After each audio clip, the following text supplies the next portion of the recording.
परवाचं Kerala हायकोर्टचं judgement ऐकलं child मॅरेजवरचा? नाही? अरे काय भारी जजमेंट दिलं ना राव. एक मिनिट सांगते.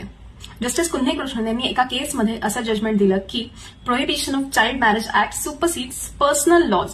Prohibition of child marriage act 2006 is applicable to every citizen of India irrespective of his or her religion, as every Indian is a citizen first and then becomes a member of a religion. या केसमधली मुलगी जी फक्त 15 वर्षांची होती and was Muslim by religion, तिचं लग्न लावण्यात आलं म्हणून प्रोहिबिशन ऑफ चाइल्ड मॅरेज ऍक्टच्या अंडर त्याच्या फॅमिलीवरती गुन्हा दाखल करण्यात आला.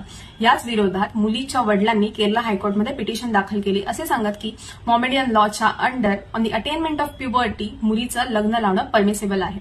हीच याचिका रद्द करत जस्टिस कुन्हे कृष्णन यांनी असं स्टेटमेंट दिलं की prohibition of child marriage act हा कायदा सर्व धर्मियांना समान लागू होतो.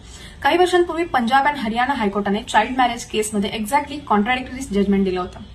त्याच्या विरुद्ध सुप्रीम कोर्टामध्ये याचिका देखील दाखल करण्यात आली होती. त्याच्यात सुप्रीम कोर्टाने सेंट्रल गव्हर्नमेंटला चाइल्ड मॅरेजवरती सर्व्हे करण्याचे निर्देश देण्यात आले.